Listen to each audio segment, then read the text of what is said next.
The Dream 3 podcast back in your life with another episode. Today, we're talking about our top 10 greatest NFL quarterbacks of all time, especially coming off a great championship weekend in the NFL, a great game in the AFC, and a great game in the NFC.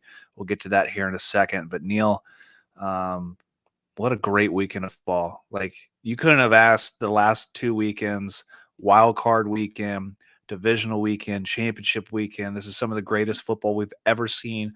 Every game is coming down to the last possession, last second field goals. And, what else could you hope for? Well, here in 2 weeks, I'm going to hope for a Super Bowl for my team. Well, let's jump right into that real quick. How nervous were you with Sean McVay calling those timeouts early? Well, I sent you that GIF of what was this? Is it Barney Stinson from How I Met Your Mother? Mm-hmm. Where he puts the gun to his head. That's about how I felt after he threw that last challenge flag. I was like, dude, what are you doing? It was very tough, but still a good game at the end. Rams got the win. We're going to do this giveaway for this Randy Moss card here at the end of the podcast, so stick around. Remember, if you're entered in that, we're going to randomize your name into the randomizer. Neil's going to do it from his spot. Winner's going to get a game-used patch ball on-card auto of Randy Moss from 2000 SPX. Upper Deck SPX. So that'd be cool. Got to thank our sponsors real quick before we jump even deeper into the podcast. Got to thank Protect Your Slabs, Slab Saver, protectyourslabs.com, using code DREAM3, getting that 10% off your order. Graded Card Solutions, that's gradedship.com. Use code DREAM15 to get 15% off your order. And Prospect Cards, that's www.prospect.cards. If you use code DREAM3, you get a 0% seller fee for the first 2 months. Use it. No one likes eBay fees.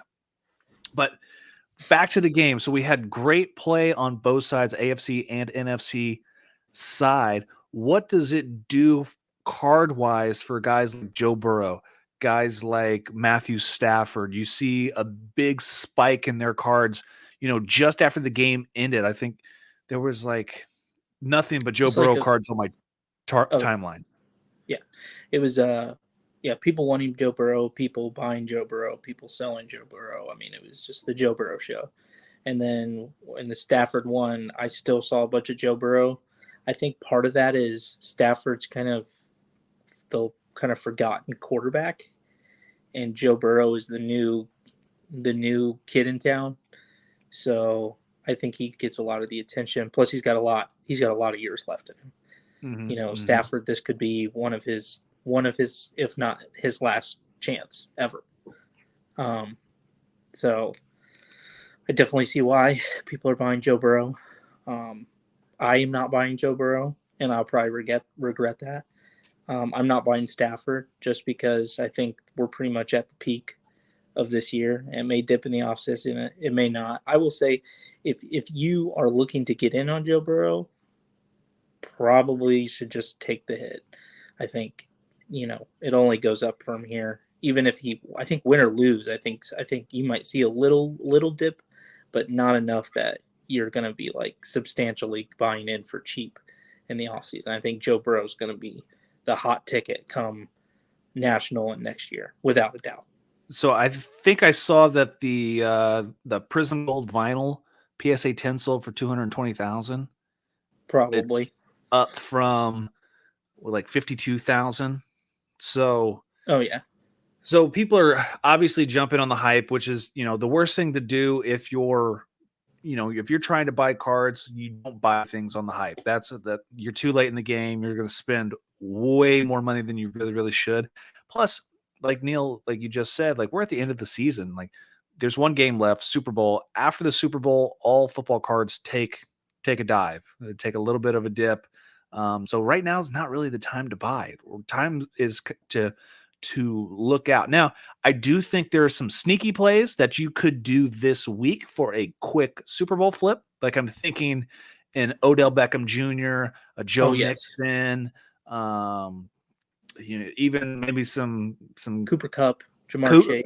Cooper Kupp, if you can get your hands on him, he seems to be, having a very high price right now. If you can get a good deal on one, I think a Cooper Kupp is a good Super Bowl flip.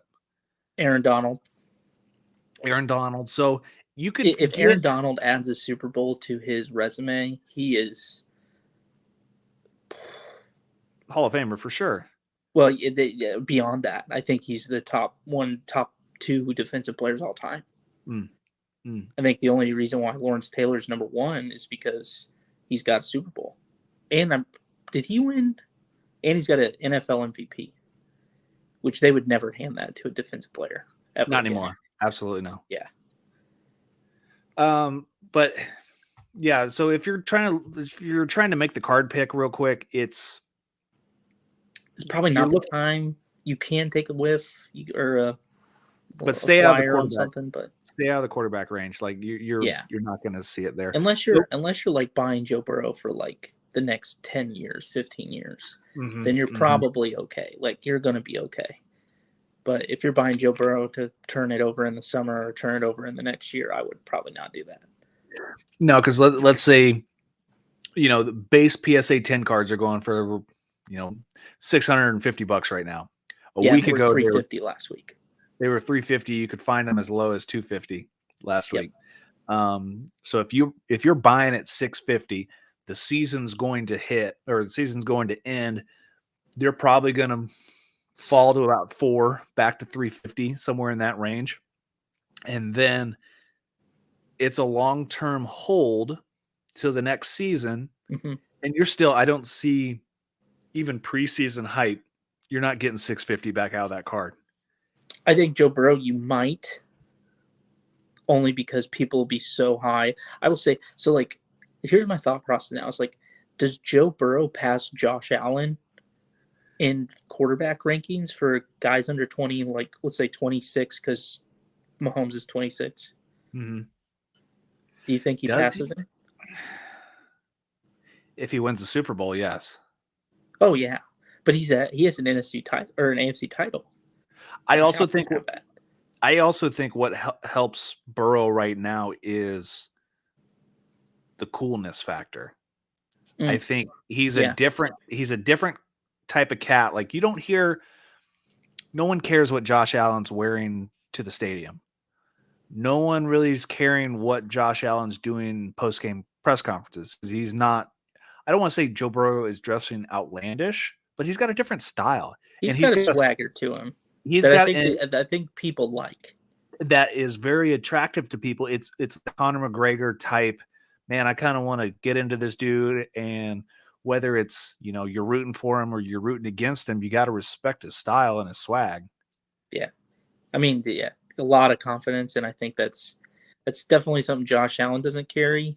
And it's probably something that carries probably a little more popularity in the card market. Like if you can flaunt yourself a little bit, like McGregor probably outsells any other person except John Jones. For sure. In UFC. So why wouldn't Joe Burrow outsell anybody else except like obviously the GOATs and Mahomes, at least in the younger generation of QBs. So if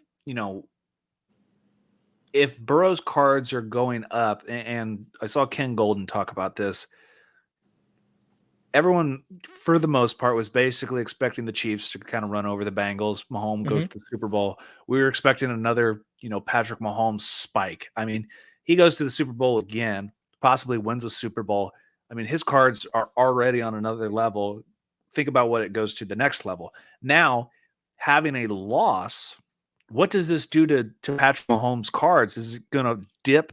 Is it going to fall? Or is it going to maintain? I think it'll dip, and then it'll probably level off. I mean,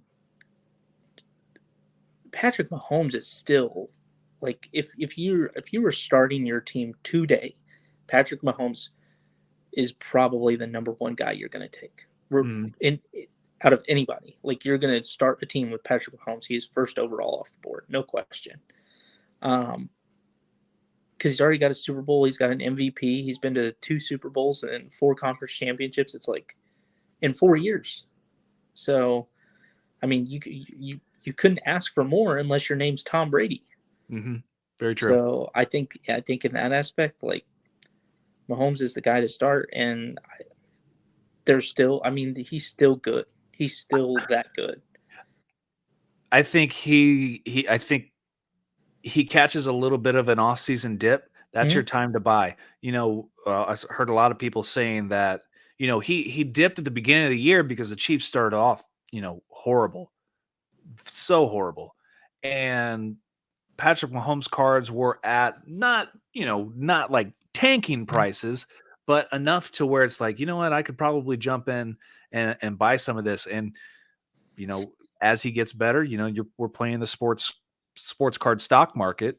They Mm. go to the AFC Championship game, even though they lose. I mean, you're looking at a good investment, and if you picked up a card probably, you know, September, October, Yeah, you when they were probably made what, 3, was it 3 and 4?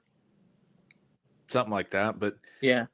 you could think that you made your 3 to 5% there real easy.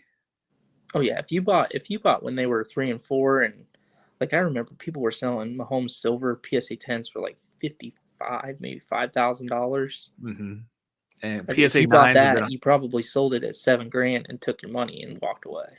Yeah, nines have been hovering around like $1,400 for the last couple months. 2.5 years.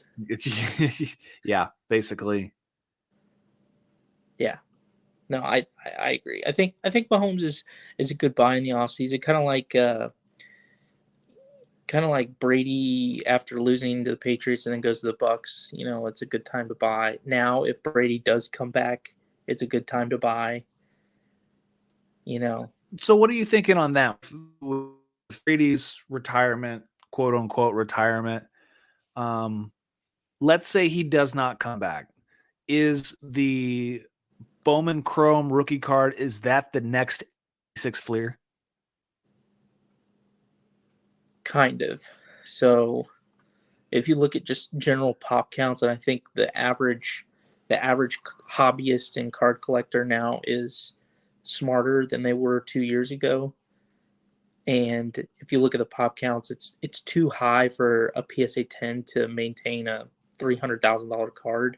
Uh-huh. But if maybe you can get a BGS 10 or get the refractor, that's probably your play in getting to that level. For sure. But I think when I think of Tom Brady, I think of the Contenders rookie auto Mm. as like the staple card. Outside of that, it's probably try to find a Bowman Chrome, try to find a Fleer Showcase, try to find maybe just the regular Bowman paper, you know, the ones with him in his New England jersey. Those are big cards. EX is another one if you're buying Brady. But I think Brady is like if you just compare basketball to football, there's such a discrepancy in value. And football is so much bigger in the United States, and it doesn't.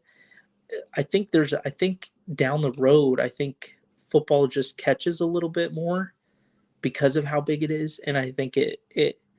I'm not saying it equals basketball, but I'm saying if it gets to be half the price, I think you see value overall in football go up. Um, but Brady, I still think Brady is undervalued. I think people are starting to really realize like how good he really was. Mm. Because Mahomes is this good. Four conference championships, 2 Super Bowls, and 1 win, and Brady's already done that. Like if you think about it, the next 2 years, Brady will have 3 championships, and Mahomes would have to win the next 2 years just to be on pace with him. Yeah. So that I think people are maybe should start to realize like Brady really is probably the greatest sports figure of his sport, Yeah. like And Tiger and we still think those cards are underrated. yeah.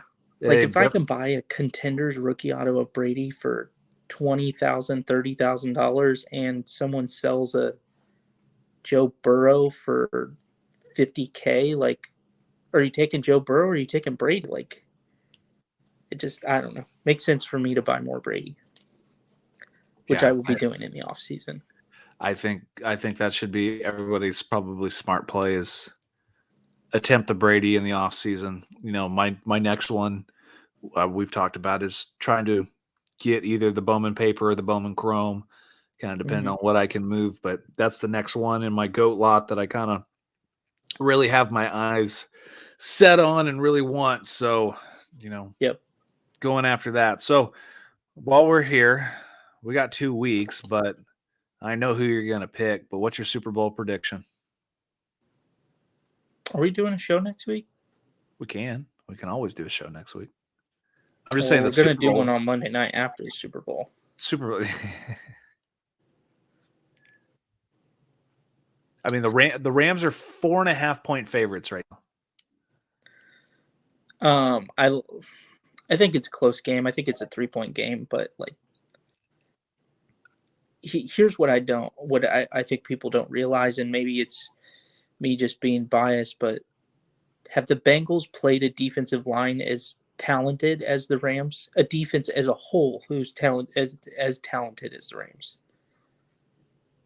Played or beat? Played or beat. Well, who did they play this year? Who's better defense? The Rams or the Browns? The Rams are you saying better defense? Better defense. The Rams for sure. Better defensive line, Rams or Browns? Rams. Better defensive line, Rams or Pittsburgh Steelers? Oh, that's tough.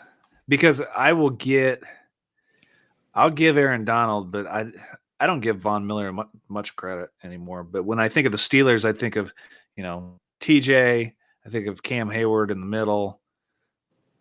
Let's see, looking at the Bengals, Buccaneers D-line's okay. Avea, that's about it.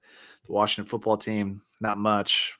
They played the 49ers, and they lost in overtime. And that was at home. Yeah. I'll give you that. I don't know. I just feel like with what they got, I feel more confident playing the Bengals than I did last week against 49ers. And then Bengals also lost to the Jets. Yep. So it'll be a pick'em game. 4 points. It's probably a 3-point game. So if you wanted to take the Bengals, it's probably and the points probably not looking.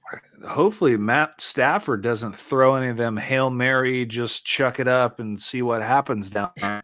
Passes that he did towards the end of the game. We got lucky on that. Yeah, I don't know why he just chucks it up like that sometimes. Like, take the shot or just throw it out of bounds. Like, don't take the risk. Like, unless the guy's wide open. I agree. I have no idea. Don't get it. It doesn't make any sense to me. Anyways, we should move on. Okay. Top 10.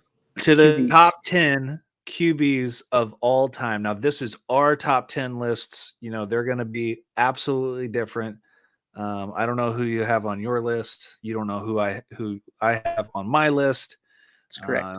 We're probably going to disagree with a lot of each other. More than likely, the number one is probably going to be the same. But let's do it this way. I say 10-1. Go 10-1. But let's go your number 10. Maybe a little bit about why they're number 10, and then mine, and we'll kind of move down the list. Okay. My number 10, Kurt Warner. Been to, what is he? He's been to 3 Super Bowls. Lost to Ben Roethlisberger, who's a 2-time Super Bowl champion. Lost to Tom Brady, who is the greatest of all time, and then beat the Tennessee Titans in his first ever Super Bowl. Came from working at a grocery store bagging cereal to throwing dimes and touchdowns to Torrey Holt, Isaac Bruce, handing the ball off to Marshall Falk, and played in the Arena League. But statistically, really good quarterback, 2-time NFL MVP. I think he's got the tools for a top 10 pick or a top 10, all-time QB.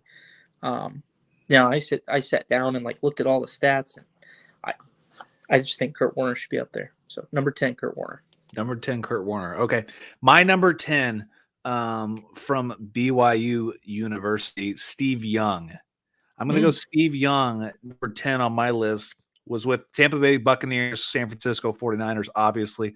Not very many people remember his Buccaneers career, nor do they remember that he was playing in the USFL before he came to the NFL for the LA Express. When I think of Steve Young, I kind of put him as today's Russell Wilson. He was young, athletic, always on the run, but he was just as accurate as Drew Brees was. You know, he had some great touch on the ball. Great quarterback rating. Great quarterback rating. He didn't become the 49ers full-time starter until 1991. But he was on the Niners since 87. And think about it, you know, he's backing up Joe Montana. He won 2 with Joe Montana as the starter, right? Yeah, Young won 1 Super Bowl as a starter, 2 MVPs, and led the NFL passer rating 6 times. He's also one of the all-time leaders in rushing yards by a quarterback. Most importantly, Go ahead. He played brilliantly when they did reach the Super Bowl, helping the 49ers take their 5th Lombardi. Young is the only player in NFL history to lead the league in passer rating 4 consecutive seasons. That was 91 to 94. And he was able to pull off that replacing Joe Montana. Young was tops in passer rating 2 more times before retiring, which gave him 6 such titles in 8 seasons as San Francisco's starting quarterback. He's 3-time All-Pro, right? 3-time All-Pro, correct. Yep. Yeah, great pick. So Steve Young.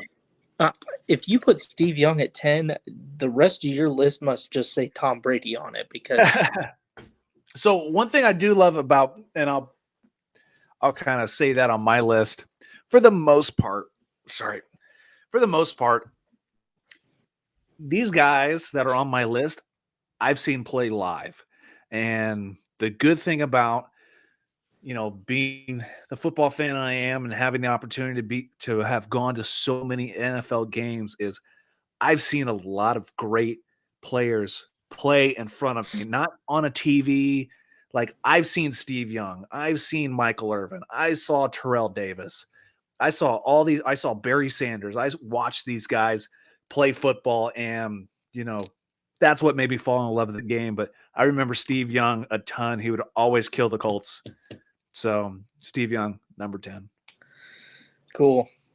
Number 9, I have Otto Graham. So going way back.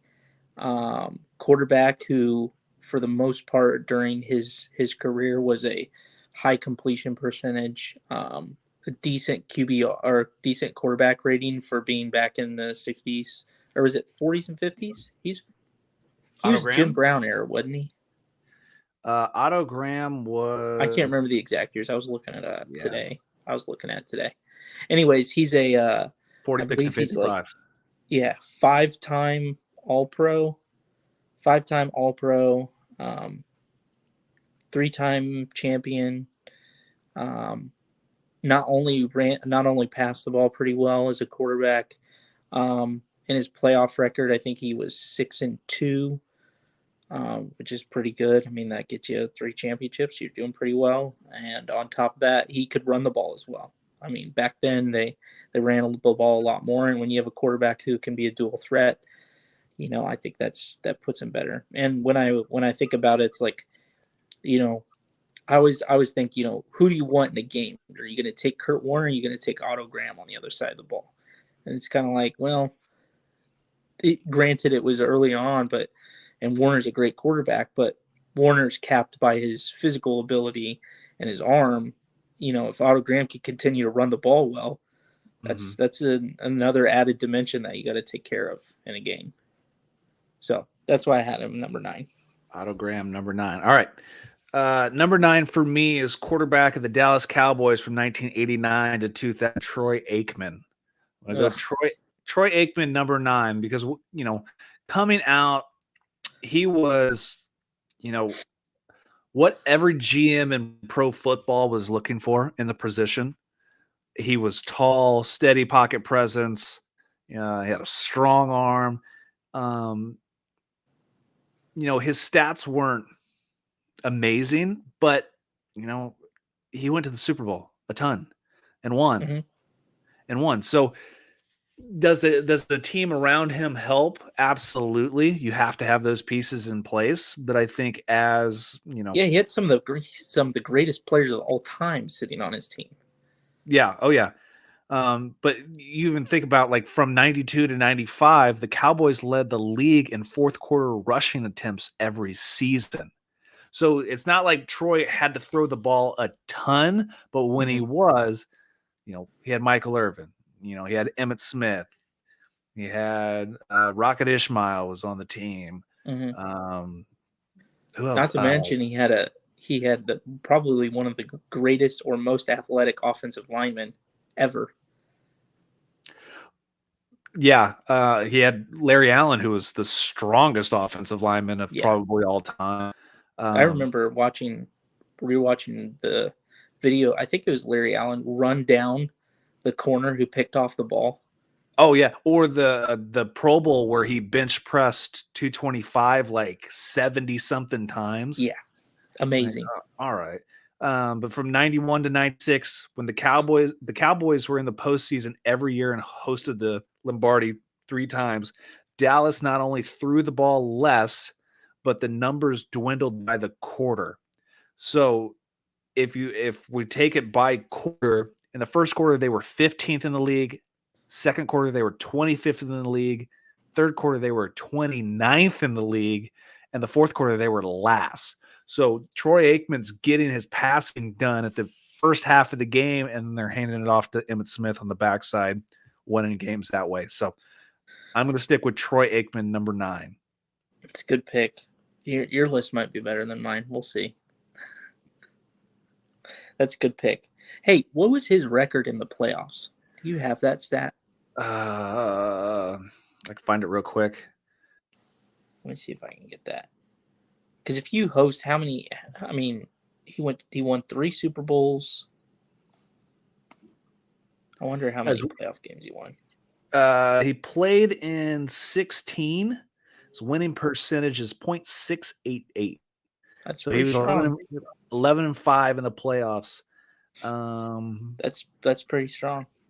Had 502 passes, 320 completions. Strong numbers. Let's see. Maybe I'm biased because he looks like he's drunk every time I see him on TV. That's true. He does have them super red eyes. So in the playoffs, so in those games, threw for 3,800 yards, 23 TDs, 17 picks. But he's got the Super Bowls. He's got the Super Bowls. He's got the Super Bowls. All right, number 8. Number 8, the gunslinger, Brett Favre, the Iron Man of football. Let's see, what is he? 3-time NFL MVP, 1-time Super Bowl champion. What is he? 5-time All-Pro, 10-time Pro Bowler. At one point owned every single passing record in the NFL. I mean, he was unreal. The only caveat to him is he was very, very aggressive in throwing the ball and threw a lot of picks. Well, he is the type of guy that would throw so hard that he would try to force the ball into, wherever, because he was the gunslinger. So my college coach, Trent Miles, was a wide receiver coach with the Green Bay Packers while Favre was there and Donald Driver was there. Donald Driver would have to get gloves between halves because Brett would throw the ball so hard it would tear the gloves when he tried to catch it. Yeah. The one thing I do see about Favre is one thing is he was the first quarterback to ever throw 35 touchdown passes in 3 consecutive seasons. Aaron Rodgers has never done that. Yeah, but Aaron's got some other things that that kind of counterbalance. Mm. Like never mind. We'll get to that here in a minute. If I look at my list, I'm taking Brett Favre over Otto Graham and Kurt Warner. If it was a game on the line, I'm taking Brett Favre, right? Yeah. That's kind of what I came down to, and it was kind of like who beats out who in this list. It's, hey, in a game, who's going to beat who? And Brett Favre beats Kurt Warner, he beats up Otto Graham. Because it's not necessarily about the team, it's about the guy. It's about the player. Brett Favre did it for so long and did it well. We joke about like the fact that Brett Favre is probably Phillip Rivers, just playing for a better team in a better city. But which I think if you flipped Phillip Rivers in the time period, maybe it is the same. Phillip's got a lot of statistics, threw a lot of picks, but he threw a lot of touchdowns too. Did, yes. And he had some good teams, but he played on a terrible franchise, which kind of hurt him. Very true. So very true. Number 8, Brett Favre. Number 8 on my list, quarterback out of Stanford University, John Elway. John Elway from 1983 to 1998. When I remember loving John Elway as a quarterback, growing up. I didn't really get to see the beginning of his career because I was so young, but obviously I remember the back-to-back Super Bowls. I remember the helicopter spin. His career really got a big boost going to those back-to-back Super Bowls to end it, and going out on a high note. That was the knock on him for the longest time, is that he couldn't get it done. It was. But a stat I think everybody needs to know, Elway was the first quarterback to start in 5 Super Bowls. Yet even more noteworthy was how often he rescued the Broncos from what appeared to be certain defeat. Elway has the second most game-winning drives of any quarterback since 1950 with 40 and 6 more in the postseason. So one of the biggest games of all time was the Broncos versus the Browns in '86 when he brought the Broncos back in the AFC Championship game. But when I think of guys who can get it done, what do you want in the quarterback? Do you want the guy who, when the game's on the line, he has ice in his veins that can drive you down and put your team in the end zone to move on to the next level or win the game? I always, John Elway's that guy. If I'm going to put him on top of Steve Young and Troy Aikman, Elway's getting that job done every single time. I agree. So number 8, John Elway for me. Even though he told the Colts he would never come to Indianapolis thanks to, Robert Irsay, but whatever. Go out and play baseball. But it all happens for a reason. That's right. Well, a familiar name at number 7 for me, I have Steve Young. So just to kind of sum it up, I mean, you did a great little intro into who Steve is. But what it comes down to is Steve Young. Would you rather have Brett Favre or Steve Young? Steve Young, better quarterback rating, better touchdown interception ratio. Not going to risk you putting the ball in line. Gets it done with his legs. Somebody who I trust more than Brett Favre, Otto, and Kurt Warner. So Steve Young, number 7. Steve Young, number 7.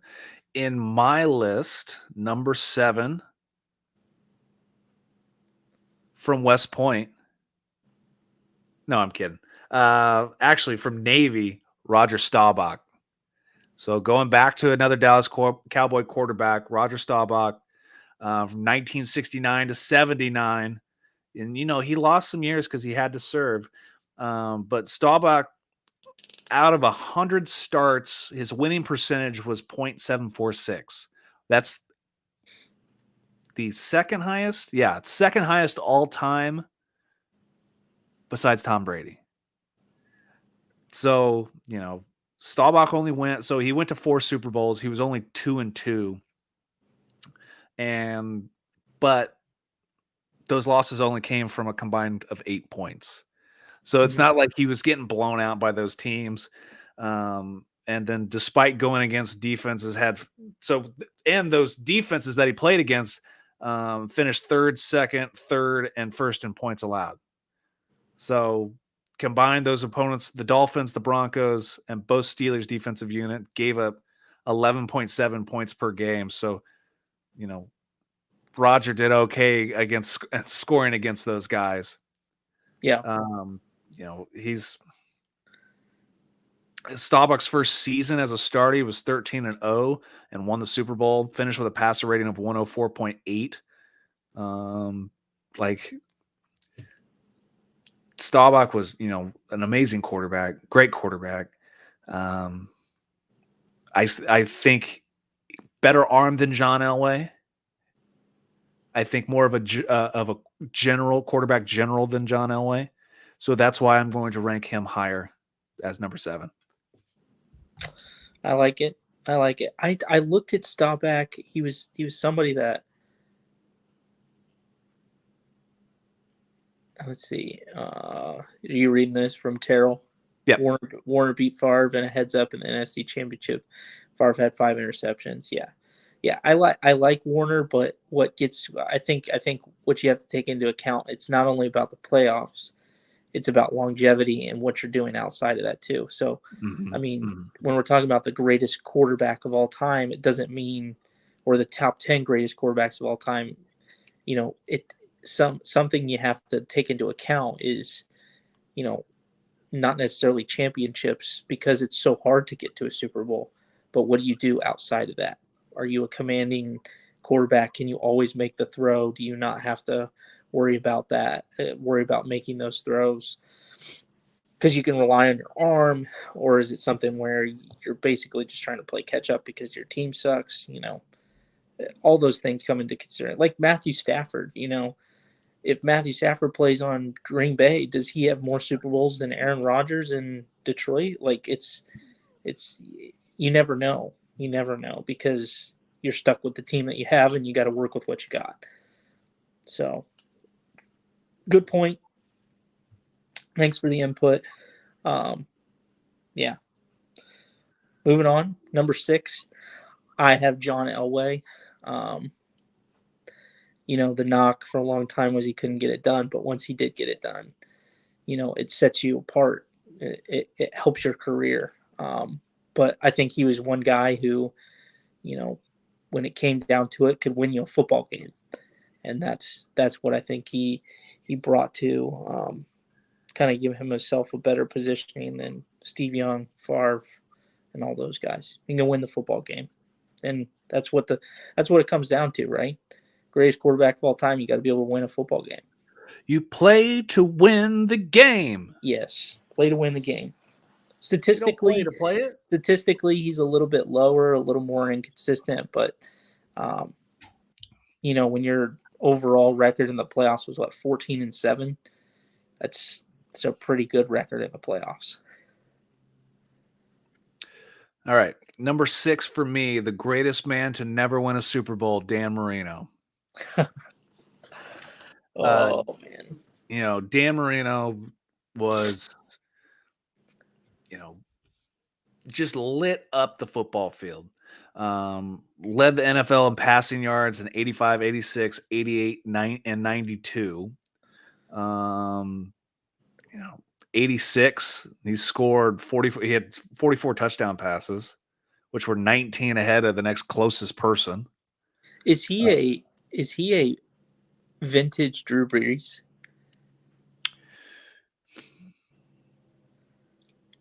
I would say probably yes. Yeah, the not gunslinger type esque, but he wasn't the way Marino threw the ball all over the field. Threw it all over the field, but threw it, had a beautiful ball. I don't want to compare him to like Brett Favre, but had a nice touch on the ball. Yeah, always put the ball in the right spot. One thing that hurt Dan Marino, towards he had an Achilles injury in 93. And then kind of after that, his it seemed like his career kind of started to decline. Obviously, modern, Achilles injuries, knee injuries back then, wasn't. They aren't. It's not like modern medicine where you have your star running back Cam Akers come back in 5 months from tearing his Achilles. Yeah. Yeah, that doesn't happen back then. But prior to that injury, the discussions of the best quarterback in the game was between Marino and Joe Montana. Marino never handed the ball off to guys like Roger Craig, like Montana did. Yeah. And he also didn't have four defensive backs make the Pro Bowl in one season like Montana, or having, the entire fate of the team always on his shoulders. Yeah, I mean, Marino's kind of like, I mean, yeah, I see it. It's just, I think for me, it's what sets you apart, and I think it's what you do in the regular season, but it's also what you do in the playoffs. Mm-hmm. Mm-hmm. And that's where Marino just kind of kills me. I'm gonna be honest, I didn't have Marino on my list. Really. Yeah. I felt like no Super Bowls, nothing to show for it except passing statistics. I said, okay, there's 3 other people who are really close to what you are. Drew Brees has a Super Bowl. Uh-huh. Philip Rivers does not have a Super Bowl, and Matthew Stafford doesn't have a Super Bowl. But those guys are very similar in the way they can throw the ball around, pick their spots, but they couldn't get it done. I'm going to lean on statistics then. 84 was a great season, 48 touchdown passes, broke the single season record of 36. That was 20 years old at the time. First quarterback to break the 5,000 yard barrier. Only sacked 13 times, and despite and had 564 pass attempts. Even though he didn't win the Super Bowl, he went to a Super Bowl, but that shows how hard it is, to get there and be on top. My biggest memory is I have 2 of them. The Colts would play Miami, and the game would always come down to Miami would have the ball with, 10, 15 seconds left. They would be on the Colts 15, 10-yard line going in, and Marino would step back and just loop a corner shot. And every year it was either OJ McDuffie or Flipper Anderson catching it and just ruining the Colts' day, and obviously making me mad for the rest of the afternoon. So to me, Dan Marino was a killer, a gunslinger. So that's why I have him at number 6.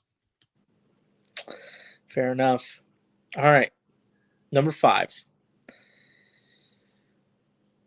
I would have had him higher if the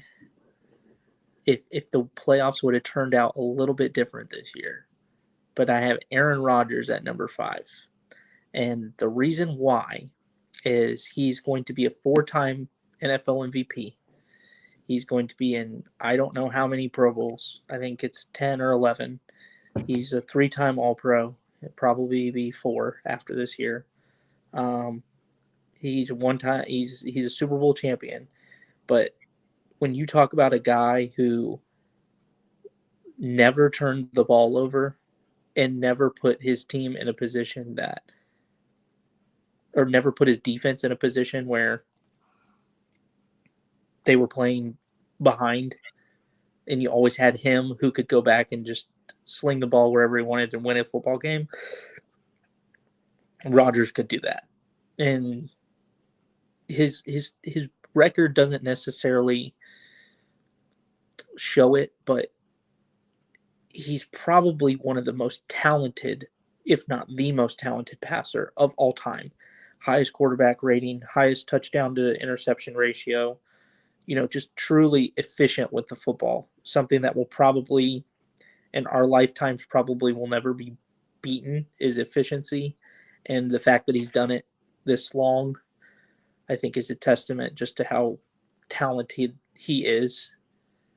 So I think Aaron Rodgers at number 5, although he doesn't carry a lot of the playoff success, what he does in the regular season is hard to beat. Very, very hard to beat.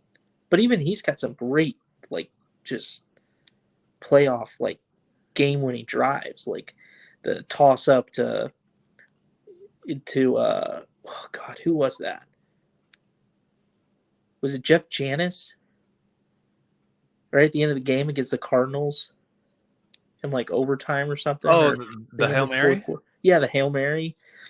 He had the like 30-yard pass to Jared Cook on a dime to get into field goal range. I mean, he's got some great plays in playoff history that are just amazing. But what kind of knocks him is his playoff success. So, but if I'm taking one guy, if I'm taking Rodgers over Elway, Young, and Favre, and the rest of these guys, I would take Rodgers. It's just how it is. I don't have Rodgers on my top 10. Well, we know someone who's going to hate you. I don't have him on my top 10. It's a good thing Jared doesn't listen to this podcast, because he'd probably come in here with all 47,000 statistics that he knows. Hey, if you don't like my top 10, let me see your top 10. Put it down in the comments. I want to see everybody I'm else. sure he'll put Aaron Rodgers at number 1 or 2, but he's delusional anyway. Number 1 through 10. So here is my number 5 pick. Drew Brees. Just like Marino, he's got the gaudy numbers. He's got 74,000 passing yards. Yeah. He doesn't have the presence like Cam Newton. He doesn't have the arm like Aaron Rodgers, but he's basically the pro football version of duct tape. Like, he's super durable, most reliable thing on the planet. Like, every week it's 300 yards, 3 touchdowns, and 0 interceptions on 24 of 30. Like, for example, like, while he passed for 5,000 yards, over the 5,000 yard barrier 5 times. No other players managed to do that more than once. Yeah. And he's completed more than 70% of his passes 4 times, and no other player has surpassed that number more than once. He's got a Super Bowl against the Colts, which I was there, unfortunately. And it was that damn Hank Baskett's fault. So that's a good pick.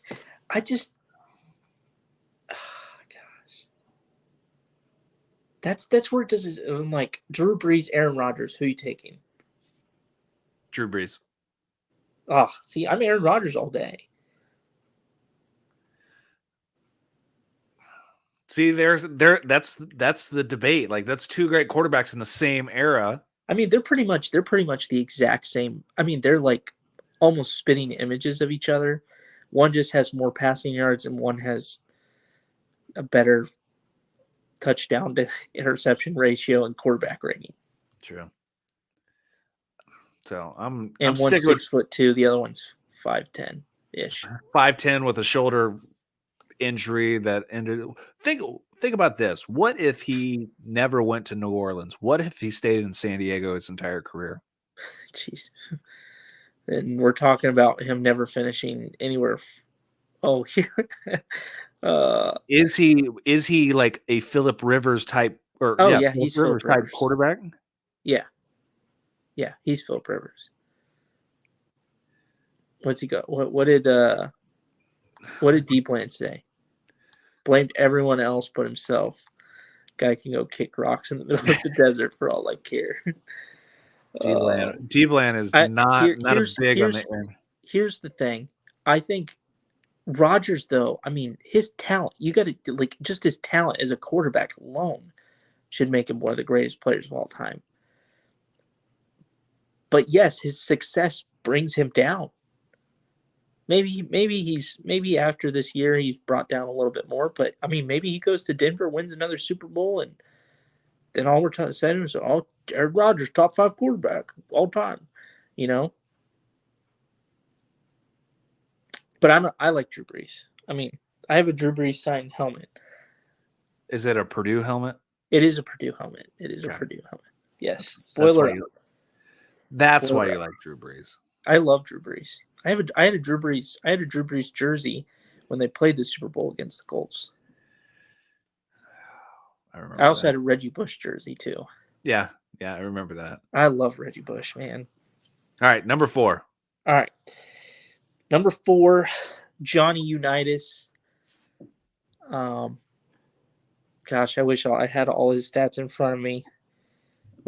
He won 3 NFL championships, 1 Super Bowl, 5-time All-Pro, or was he 7-time All-Pro and 5-time Pro Bowler? I mean, just everything you could imagine as like a quarterback. And not only could he pass the ball, he could run the ball, super efficient as a passer, great record in the playoffs. I mean, we're talking about, like, if we're talking a guy who nobody knows anymore, like the Mickey Mantle, like Johnny Unitas is the Mickey Mantle of quarterbacks. And that's why I have him. Number 4.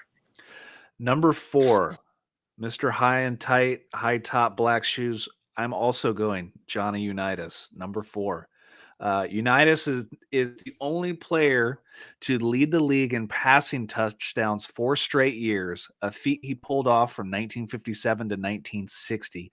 During that time, he also completed a streak of 47 straight games with at least a touchdown pass. Drew Brees beat that record in 2012. That was 52 years later. However, when Unitas produced his record streak, he was throwing the ball fewer than 29 times per games, where Brees was throwing it 40 or more. Yes. Huge difference. While Brees tossed a touchdown pass on 6.2% of the passes during his span, an excellent number, Unitas did the same on 7.6% of his attempts. That Unitas streak from the 50s is every bit as golden as Joe DiMaggio's 56 game hitting streak. Yep. So, back then when it was hard, and there was no tougher SOB than Johnny Unitas. Now, a lot of Indianapolis Colts fans do not like Johnny Unitas, because when the team moved from Baltimore to Indianapolis, he asked that all of his records be taken out of the Colts Hall of Fame. So there's a little thing there, but I still believe, Johnny Unitas, number 4 on my list. Yep. Well, we agreed on 1. I think we might agree on the top 3. Maybe top 4. We'll see. I think top 4 we're going to agree. Number 3, I have Joe Montana. The reason why is great quarterback, and this is really just, at this point, we're separating hairs. It's the fact that Peyton Manning commanded way better than Joe Montana commanded as a quarterback. And Peyton was the most cerebral quarterback of all time. And five MVPs, 2-time Super Bowl champion, went to the Super Bowl 4 times. I mean, we're talking unbelievable passing statistics. At one point he owned everything until those got broken by Drew and then Brady. But I mean, Manning was, and what you probably have it. What's his career win percentage? Peyton's? It was above 70, wasn't it? Peyton's win percentage, I don't think I have it off the top of my head. Unbelievable what he could do, and how he was literally a walking offensive coordinator. Like, if you're talking about a quarterback, the greatest quarterbacks of all time, and what they do as being a quarterback, like, he is the spitting image of everything you can do. So maybe this is not necessarily about the difference between, or Montana being 3, but maybe it's just that I think he's the difference between Manning being 2 and Montana 3 is Just he could do it a little better. Manning's winning percentage was 70.3. 70%. Now, Joe Montana, don't get me wrong, Joe Montana, 4 Super Bowls, great passing statistics of his generation. He was one of the highest quarterback ratings. Great touchdown to interception ratio. Great record in the playoffs.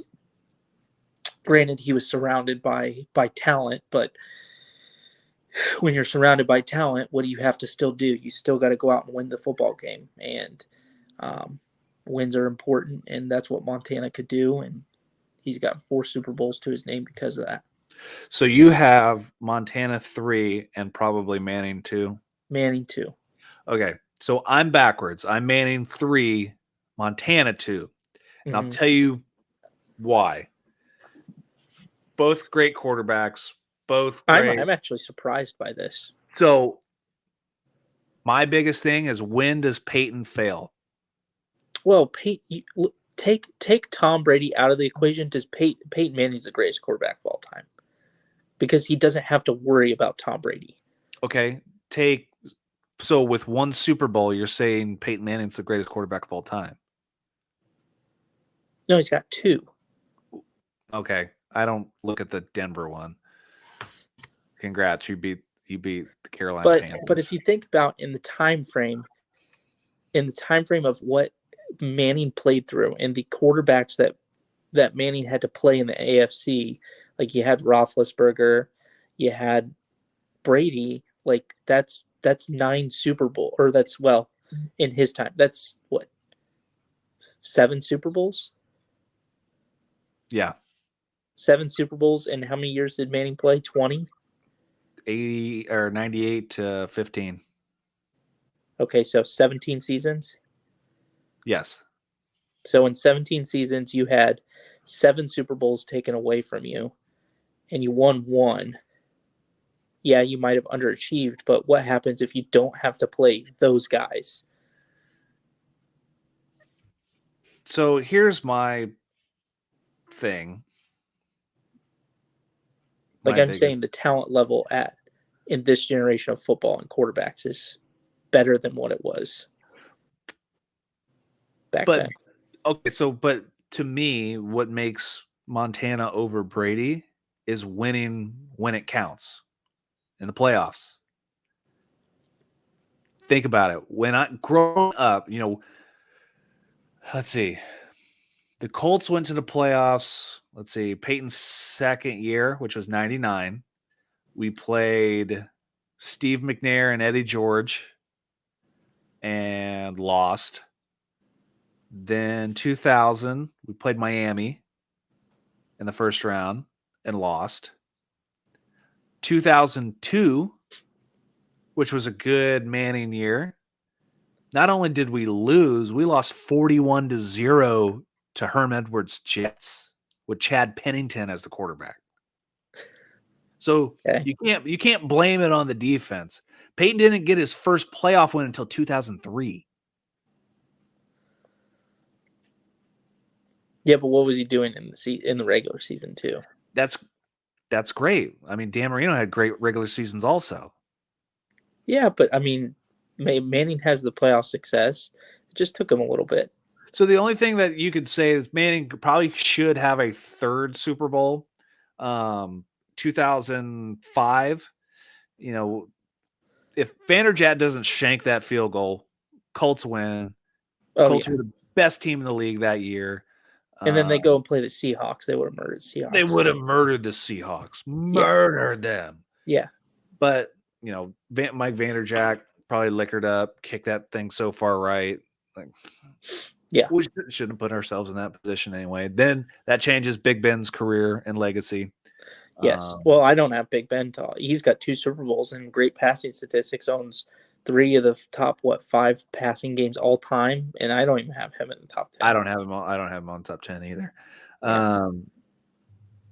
But man, so it's really close. You're splitting once you get to the top 3, you're splitting hairs. Brady, obviously greatest of all time, GOAT.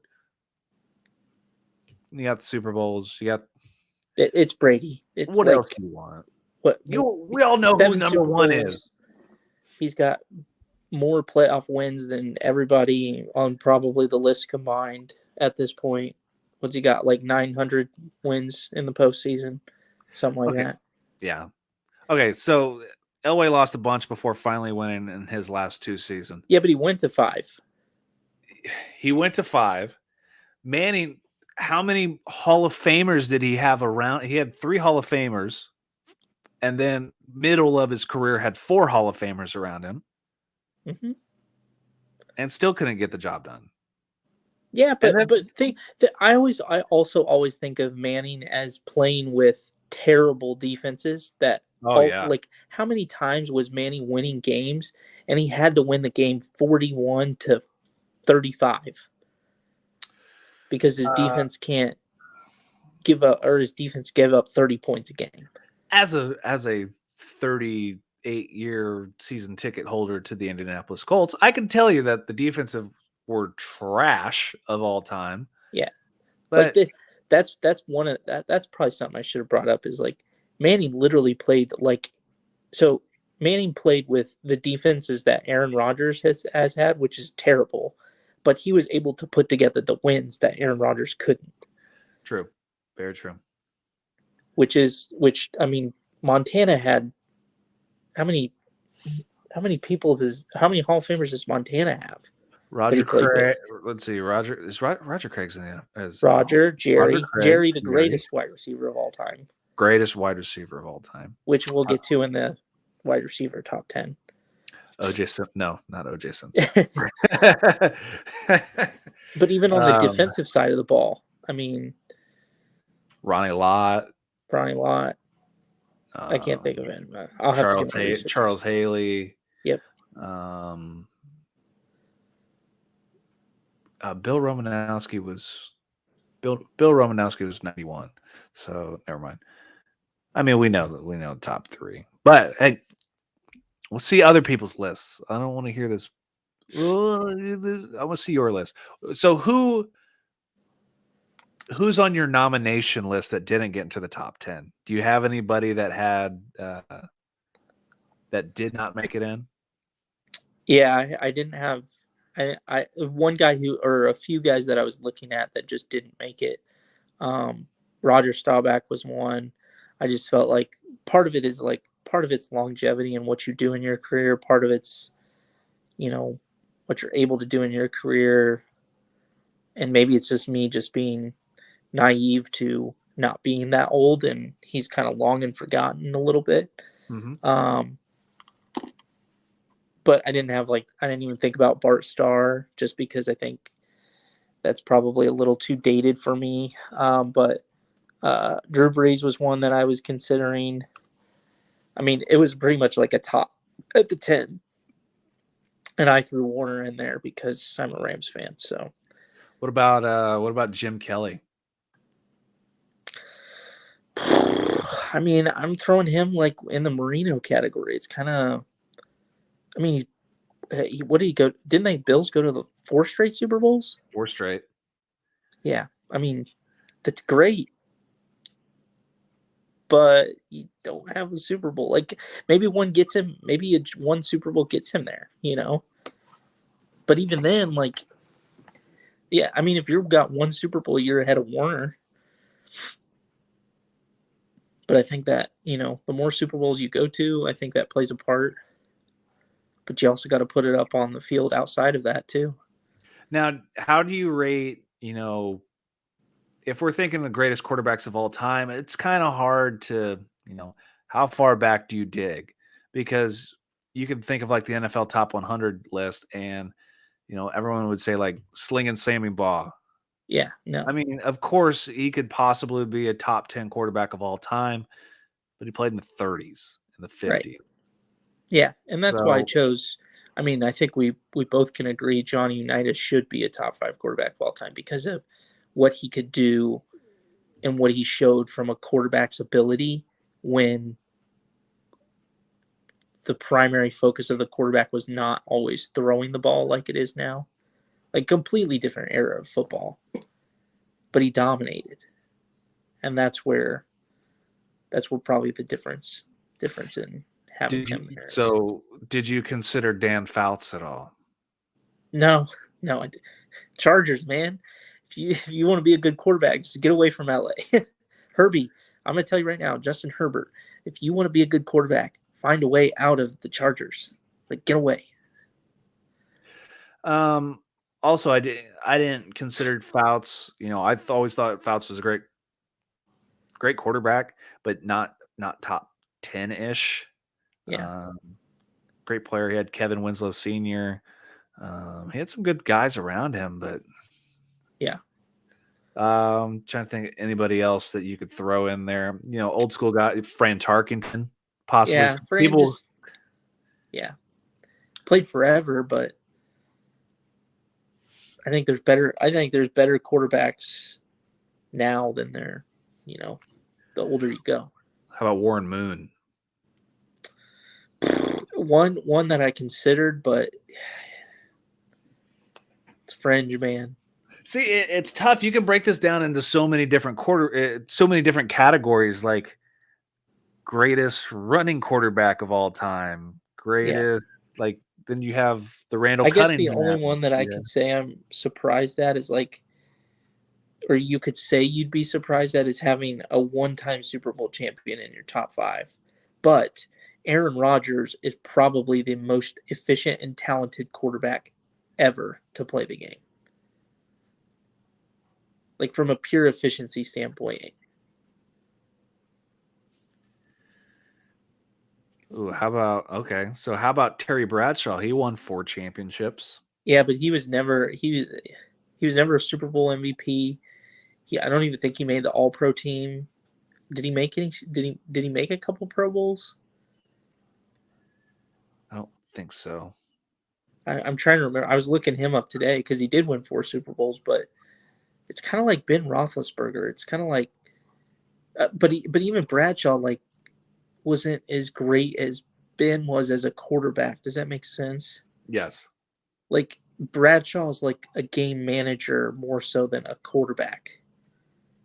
Like, he just kind of was there, like a body. Like, when I think of that Steelers group, what do you think of? The defense. Steel curtain. 100%. I mean, I really think he does have the greatest throw in Super Bowl history with the chuck to Lynch Swan. Yeah. But I think top 4 quarterbacks, is pretty much top 3 quarterbacks is pretty much like across the board the same. And then after that, you can probably argue a few names 4 and 5, but then I would say 6 through 10 is probably the hardest putting together. It is. Like Eli, just outside the top 10. Yeah, like Eli, I like Roethlisberger better than Eli, but Eli beat Brady twice. But does that make him a better quarterback? No, I think he got lucky.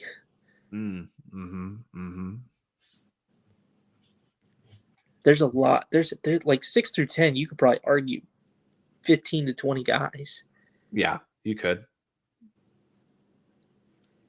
But I think one that probably, or I think a few names that probably always pop up are Elway and Young for sure. Elway, Young, Favre. Outside of that, I think Rodgers, Graham, Warner. Who'd you have? Breeze. You could argue Breeze in there. Breeze. How about Cincinnati Bengals? Boomer Esiason. No, I'm just kidding. Definitely kidding on that one. Yeah. No, there's it's tough. So I'm looking at just some different places. One site has Kurt Warner at 42 out of the top 50. 42? Yes, 42. Who is 42 spots better than Kurt Warner? Okay, they have Patrick Mahomes at 41. Get the fuck out. Bob Waterfield from the Los Angeles Rams at 40. Oh my god! What? Y.A. Tittle, Ken Anderson. Yeah, we'll get some Ken Anderson action out here. Who made that list? Probably somebody you don't want to read. Bob Greasy, Drew Bledsoe, Drew Bledsoe. Drew Bledsoe. Career stat, he was 98, 95. Career QB record. So he was about even. 44,000 passing yards, 4-time Pro Bowler, 1-time Super Bowl champion as a backup. Okay, so let's do this. Let's put a spin on this. Okay. We've named the top 10 quarterbacks all time. Uh-huh. Should we invest in some of these players?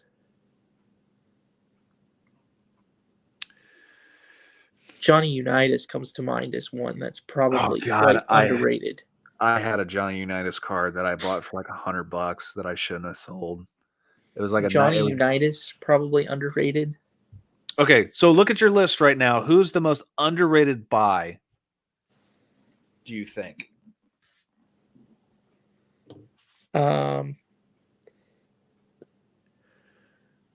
Underrated. I'd say honestly, probably Montana or Unitas, because I think Manning. What does a Manning rookie do? Usually like 1,000, 1,500. Yeah. I think Montana, because there was one there because it's so low pop. I don't know. Can you look on Card Ladder how many PSA 10s there are? Which one? Montana. Which was what year? 80. Oh geez, I don't know. Just type in Montana PSA 10. That's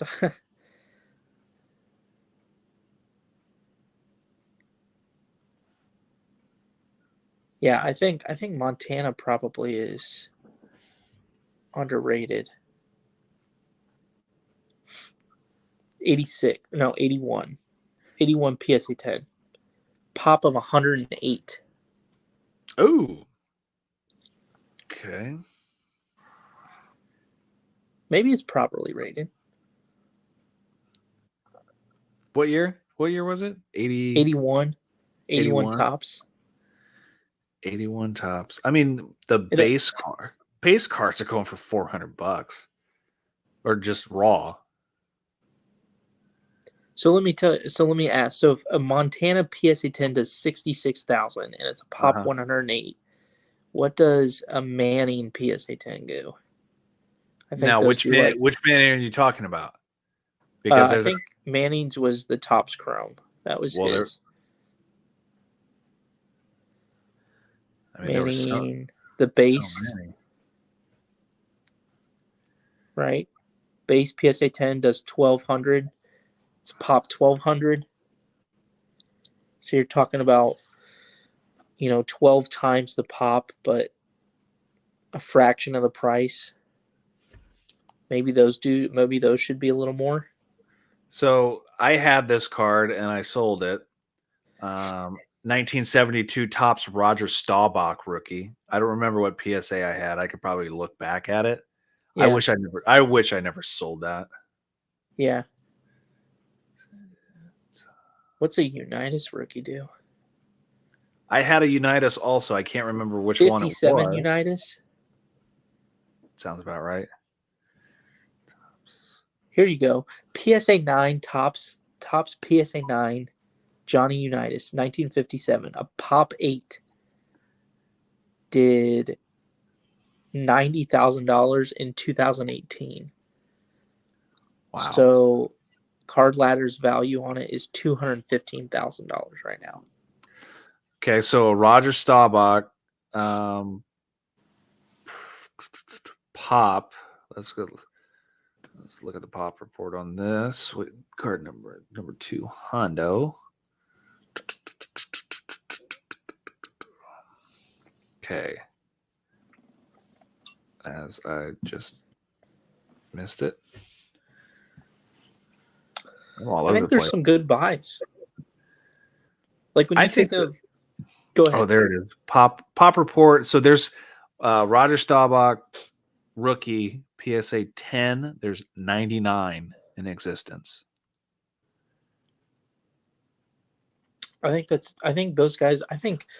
vintage guys are decent buys, and I think if you are in the top 5 quarterback all time, I think it's a decent buy, especially when like Wilt Chamberlain and Kareem and Magic Johnson, they're all doing what, $5,000 plus on high end or low pop cards.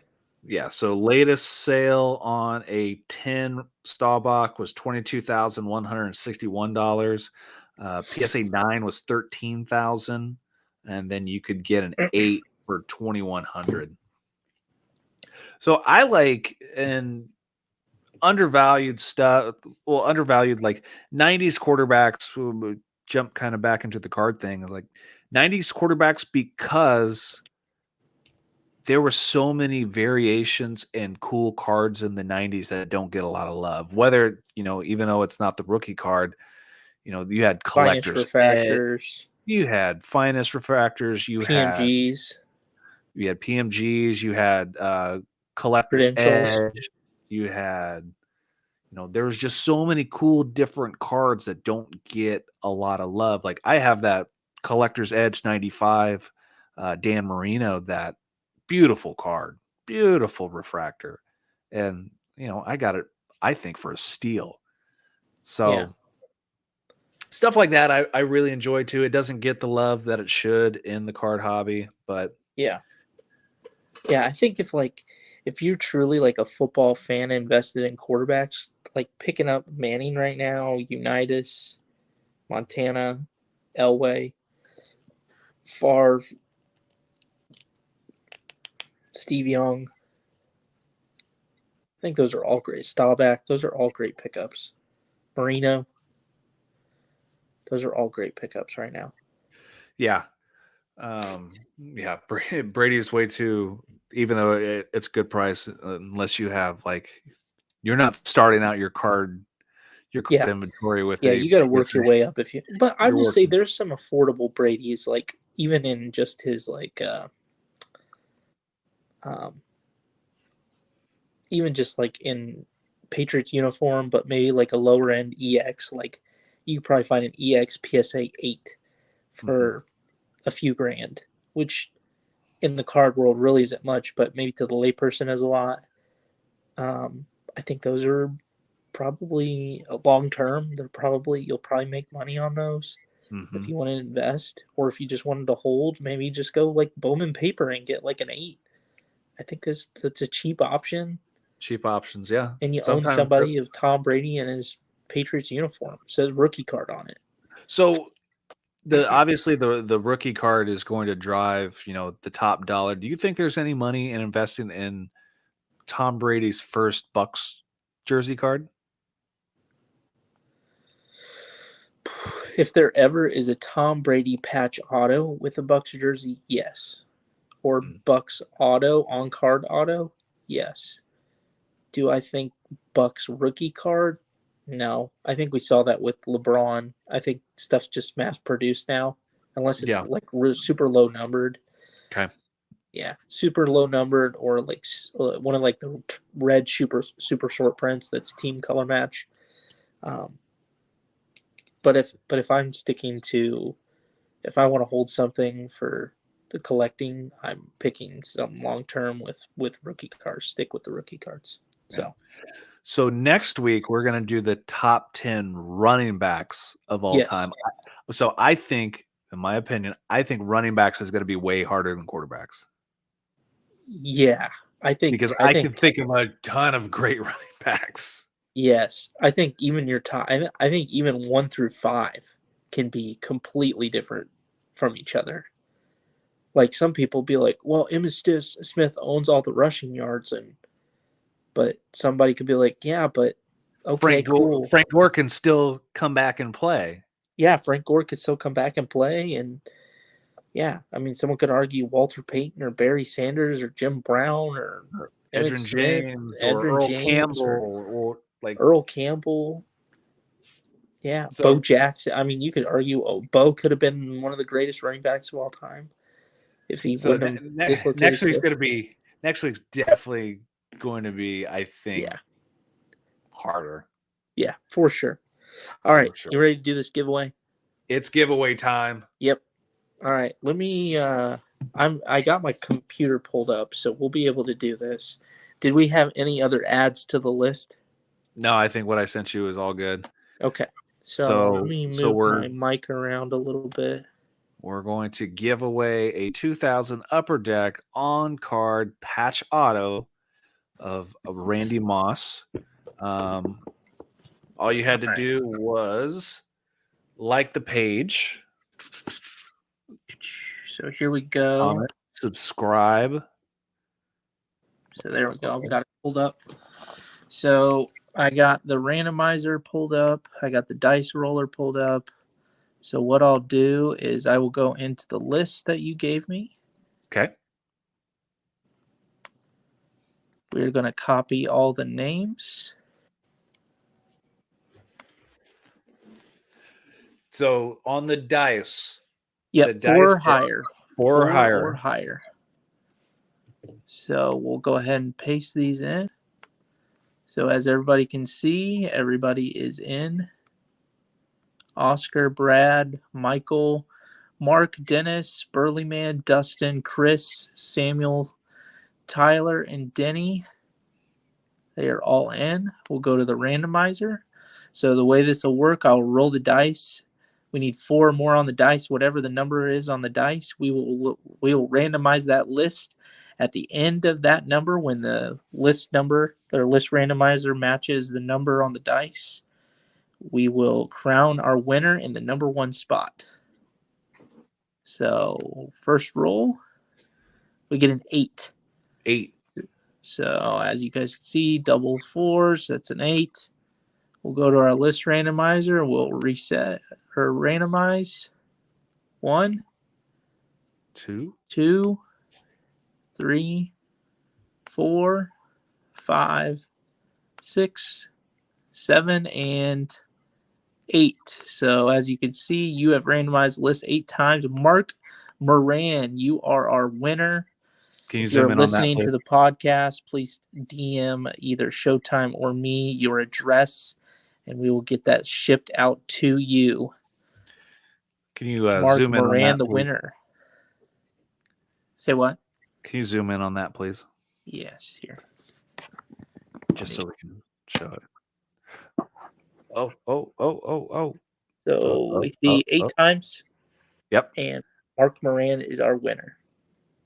Got it. Congrats, Mark. Mark, I am happy for you.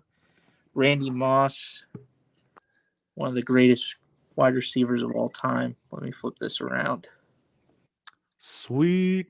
Yeah, have Mark contact us. We'll get that thing shipped out from Doughboy ASAP. He can just reach out to us either on Twitter, on Instagram, anywhere. We'll get that taken care of. Obviously, guys, thanks again for watching the podcast, listening to the podcast. We're always available to download on Apple, Google, and Spotify. Just out here having fun. We'll do another giveaway probably after the Super Bowl. But once again, thanks to our sponsors. That is always Slab Savers, Graded Card Solutions, Prospect Cards, Nation Golf. Everybody in the hobby that good people in the hobby. Forget those scumbags. We don't like those scumbags. That's right. Those people know who they are. Yep. We won't mention names. See, we gave away something for free. Yeah, for free, and you know what? And we're actually going to give it away. We're not backing out of it. No backyard breakers here, boys. That's right. So, Mark, you will get your Randy Moss cards. 100%. 100%. So, until next time, which is next week, if you're listening to the show, haven't gone all the way through yet, give us your top 10 list. Who is your top 10 quarterbacks of all time? Next week, give us your running back list. Who's your top 10 running backs? And then after that, we're going wide receivers. Oh, boy. We got to. That's even going to be even worse. So until next week, Showtime Sports Cards here, Doughboy Sports Cards there. Give us a like, give us a follow, give us a listen. Let us know that you like it. Tell us that we don't. Tell us that we suck. We don't care. We want your comments. That's right. So till next week, thanks for tuning in. Catch y'all later.